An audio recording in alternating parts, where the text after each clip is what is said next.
Assalamualaikum warahmatullahi wabarakatuh. Dulur, ketemu lagi di channel Andi TV dalam program acara yaitu tempat mendaur ulang sampah atau mengolah sampah. Sampah itu memang menjadi masalah, dulur, kalau tidak kita tangani dengan serius. Untuk itu sekarang saya berada di TPST, tempat pengolahan sampah terpadu di daerah Kragan, Gedangan, Sidoarjo. Dan saya akan memperkenalkan alat yang dipakai untuk mengolah sampah sehingga sampah itu nanti bisa bermanfaat. Ayo dulur, kita ikuti laporan kegiatan hari ini. Monggo.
Di TPST, tempat pengolahan sampah terpadu di daerah Kragan, Gedangan. Seperti ini dulur, sampah itu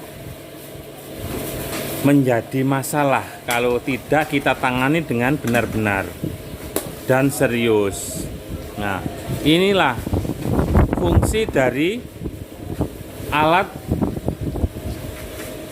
pengolah sampah yang bisa Anda lihat di video ini.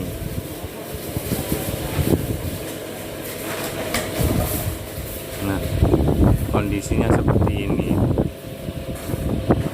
Jadi sampah-sampah itu manakala tidak dengan serius akan menjadi masalah. Dan jika kita tangani dengan serius, maka akan menghasilkan sesuatu yang bermanfaat untuk ekosistem yang lain. Mari dulur, kita bekerja sama, berjuang, dan ini ada solusi, yaitu kita bisa memproduksi alat atau mesin yang bisa mendaur ulang sampah-sampah yang ada di sekitar kita. Ini sampah-sampah plastik sudah disendirikan. Nah, seperti ini, nanti dimasukkan ke mesin penggilingan atau mesin untuk daur ulang.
Ini hasil organiknya, cukup lembut, bagus buat pakan maggot. Oke, organiknya nanti akan ditampung di satu bak ini. Nah, sementara airnya akan keluar dari sini, ditampung sama satu bak kontrol di sini. Habis dari sini begitu penuh airnya akan masuk ke bak kontrol selanjutnya. Ya, sebelah sini. Di sini kondisi air sudah bersih. Setelah di sini penuh, baru akan dialirkan lagi ke bak kontrol yang ketiga. Di sini airnya cukup jernih. Nah, air setelah kumpul di sini tidak dibuang, tapi akan dibikin untuk membasahi organik-organik yang masuk ke mesin giling. Nah, airnya nanti akan masuk ke bak kontrol satu lagi, bak kontrol 2, bak kontrol 3, begitu seterusnya.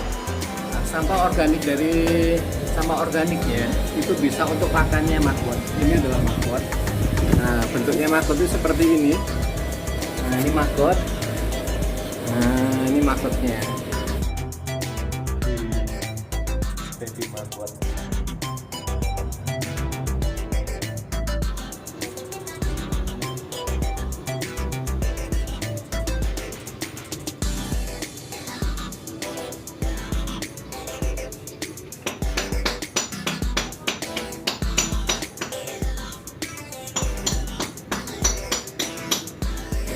Ini sekarang ini kebutuhan maggot cukup tinggi. Pabrik-pabrik sudah pada mencari sumber pakan melalui maggot ini. Satu harinya bisa sampai 3 ton kebutuhannya. Harga maggot saat ini untuk pasaran umum per kilonya bisa 7.000. Nah, apa yang kita hasilkan dari maggot selain maggot itu sendiri? Nah, maggot itu masih menyisakan namanya kasgot. Ini bekasnya maggot. Nah, ini bekasnya maggot. Ini bisa dipakai menjadi pupuk. Kandungan pupuknya cukup bagus dan itu dibutuhkan oleh tanaman. Nah, ini kita bisa pak, per paknya 10.000. Nah, ini. Dan saknya pun kita tidak beli. Ini hasil dari sampah juga. Bungkusnya beras yang 5 kiloan kita pakai manfaatkan untuk packingannya maggot ini. Kalau kita bisa mengelola secara profesional, satu hari bisa 25 kilo sampai 50 kilo maggot fresh maggot. Dengan dari pengelolaan sampah dengan menggunakan mesin, karena organiknya, sampah organiknya bisa untuk pakan maggot ini, maggot ini, ya. Terus kasgotnya atau bekas maggotnya ini berupa pupuk, bisa menjadi pupuk yang sangat dibutuhkan oleh tanaman. Dan ini laku sekali di pasaran. Satu paknya ini bisa 10.000. Dan kita di sini untuk kemasannya pun kita tidak beli, kita memanfaatkan limbah-limbah yang ada di TPS ini. Kita menggunakan bekasnya beras-beras. Semoga informasi ini bisa menjadi inspirasi buat masyarakat Jawa Timur pada khususnya dan masyarakat Indonesia. Kandang BASF. BASF itu lalat yang dihasilkan oleh maggot yang sudah saya ceritakan sebelumnya. Maggot itu kalau usianya sudah lebih dari 14 hari, itu nanti akan menjadi prepupa. Prepupa ini ada contohnya di sini. Nah, ini juga prepupa semuanya. Seperti ini. Ini dalam waktu 4-5 hari akan menjadi lalat seperti ini. Ini lalat-lalatnya, contohnya. Ya. Lalat ini usianya kira-kira 3 hari. Nah, dalam waktu 3 hari dia nanti akan bertelur di dalam tumpukan-tumpukan kayu ini. Nah, telurnya saat ini harga pasaran 3.000 sampai 3.500 per gramnya. Nah, untuk di sini kita bisa mampu memproduksi perharinya itu 50 sampai 100 gram. Nah, telurnya itu nanti bisa kita tetaskan menjadi fresh maggot. Fresh maggot seperti yang saya ceritakan tadi. Nah, ini sudah fresh maggot yang sudah tua, banyak yang coklat. Kalau dibiarkan 1 minggu, dia akan berubah menjadi lalat lagi. Siklusnya terus begitu. Nah, fungsinya maggot ini banyak. Pertama, fungsi yang utama di sini di TPST itu untuk mengurai sampah. Yang mana sampah itu menjadi masalah bagi masyarakat. Dengan maggot ini, baunya hilang, sampahnya pun akan terurai, bisa menjadi pupuk. Dan maggotnya itu sendiri bisa untuk pakan ternak, pakan lele, dan banyak yang lainnya. Satu keunggulan dari maggot sekarang ini banyak dicari orang, kenapa? Satu contoh, lele kalau dikasih pakan maggot itu dalam waktu 2 bulan bisa panen. Kalau pakai pakanan lain itu bisa lebih dari 3 bulan, lebih dari 2 bulan. Itu nomor 1 keunggulannya. Dari sisi harga, pakan maggot 1 kilonya 7.000. Tapi kalau pur atau yang lainnya bisa lebih dari 10.000. Nomor 2. Nomor 3, kualitas air. Airnya kalau kasih pakan maggot tetap jernih. Kalau kasih pakan yang lainnya itu akan keruh, kualitasnya akan jelek, dan lelenya itu bisa mabuk karena keruhnya itu sendiri. Sehingga kita harus berupaya sirkulasi itu memakan biaya yang lebih. Itu informasi yang bisa saya sampaikan. Semoga bermanfaat. Ini telur. Jadi pengelola sampah ini, bapak-bapak ini pejuang-pejuang tangguh yang setiap harinya memunguti atau mengambil sampah-sampah dari masyarakat. Nah, tapi mereka juga peduli terhadap tempat pengolahan sampah terpadu juga. Nah, dalam rangka HUT Kemerdekaan RI, mereka menghias tempat-tempat sampah seperti ini. Nah, kita ucapkan terima kasih pada mereka-mereka yang sudah menjadi relawan yang mengangkut sampah setiap harinya.